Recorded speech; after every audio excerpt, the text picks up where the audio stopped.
Bonjour, je m'appelle Jacqueline Fatima Bokoum, je suis journaliste de métier, enfin on n'est jamais ex-journaliste. Et maintenant je suis dans le domaine de la communication et je travaille pour une grande entreprise nationale dans le domaine des grands travaux de l'État et de la promotion des investissements. Et là je suis ravie d'être en face de vous pour l'exercice du 8 mars.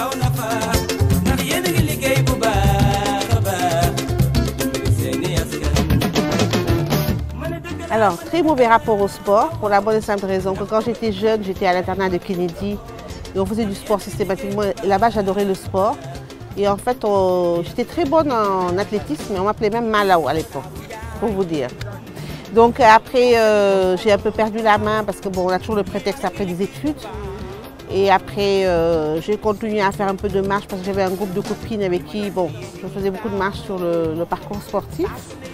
Et après, j'ai attendu des années par paresse. Parce que pour moi, c'est de la paresse. Parce qu'il y a des femmes qui sont beaucoup plus sollicitées par le travail que moi et qui trouvent le temps de faire du sport.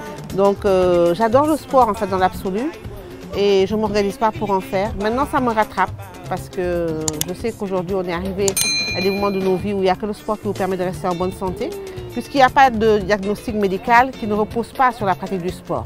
Alors, je me suis motivée il y a 6 mois, je suis allée en salle. Et ça, je pense que pour commencer, c'est très bien, parce qu'en salle, on a des coachs. Parce que des fois, on fait du sport, mais en fait, on ne sait pas bien le faire parce qu'on n'a pas appris aussi à faire du sport. Et je pense que c'est une vraie technique pour le corps d'apprendre à le solliciter. Donc, j'étais en salle pendant 3 mois. Après, ça a été les grandes vacances. J'ai été débordée par les enfants, les copains des enfants, les copines de mes filles. Et donc, du coup, je suis repartie encore en me laissant aller. Et là, je me supporte de moins en moins, honnêtement. Je sais que j'ai 10 kilos à perdre. J'ai envie de les perdre, j'ai envie de retrouver une silhouette de presque jeune fille. Et je pense qu'après cette interview-là, comme j'aurais donné ma promesse sur les zones, j'aurai plus le choix. Je vais y mettre la semaine prochaine.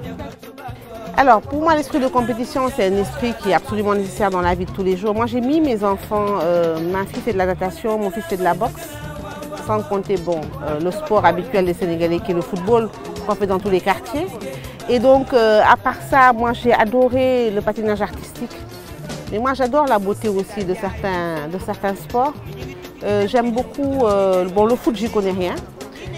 J'aime beaucoup l'athlétisme parce que je trouve que c'est une puissance du corps qui est absolument visuelle. Ça c'est vraiment des choses que je suis assez facilement pendant les JO. Que je peux regarder et prendre du plaisir à le regarder.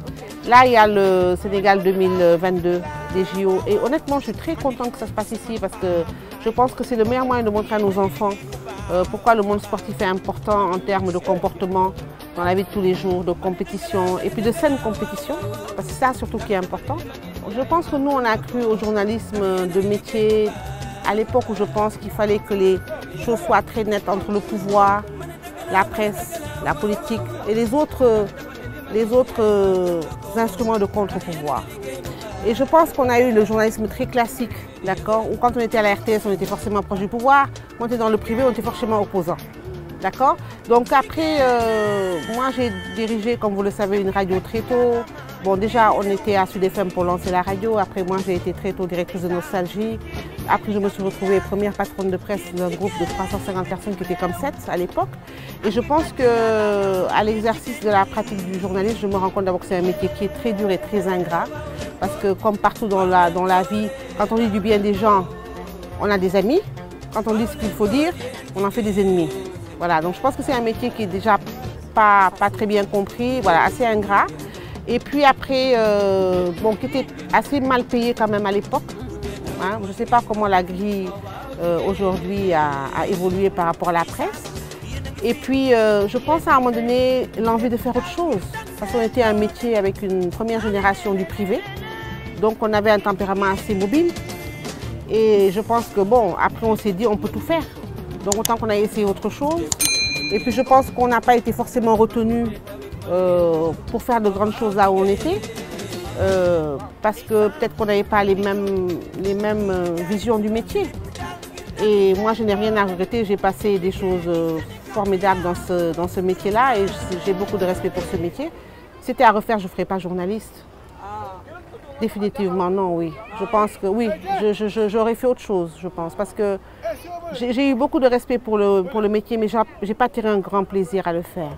C'est tout. Après, maintenant, je suis contente d'être dans la com. C'est plus vaste. Ça touche plus de domaines. Et puis, on n'est pas dans le même rapport. L'information, c'est de l'information qu'on ne peut pas manipuler. Bien sûr, il faut dire les choses ou ne pas les dire. On ne peut pas se permettre de raconter des histoires aux gens. La com, c'est beaucoup plus souple parce que c'est de l'emballage de produits, que ce soit un client, parce que c'est un être humain ou parce que ce soit un produit, on est plus apte à dire les choses de manière plus enrobée parce que c'est de la com. Moi, c'est moi qui ai voulu partir. Donc, je pense que j'ai d'abord très bien vécu la rupture parce que c'était mon choix.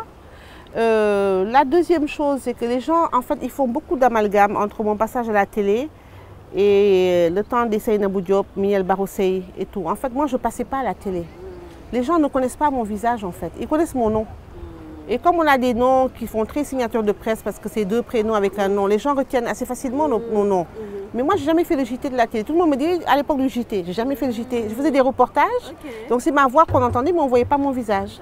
Donc en fait, je n'étais pas plus connue à l'époque que maintenant. C'est le nom qu'on connaissait, mais pas la personne.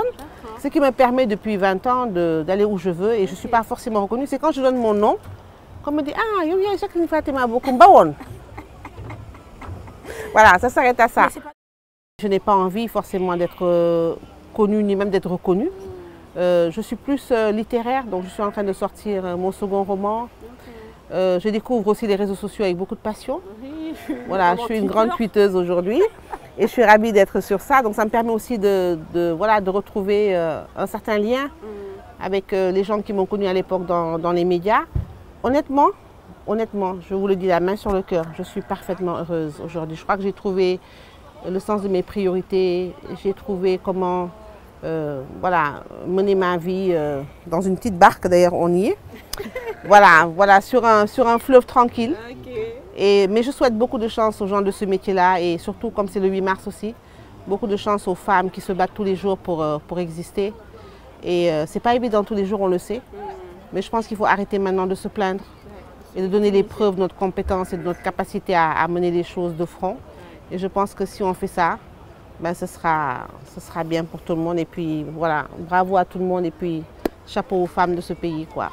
Je suis Jacqueline Fatima Bokoum, journaliste et superbe fête aux femmes pour le 8 mars. On est ensemble. Love you.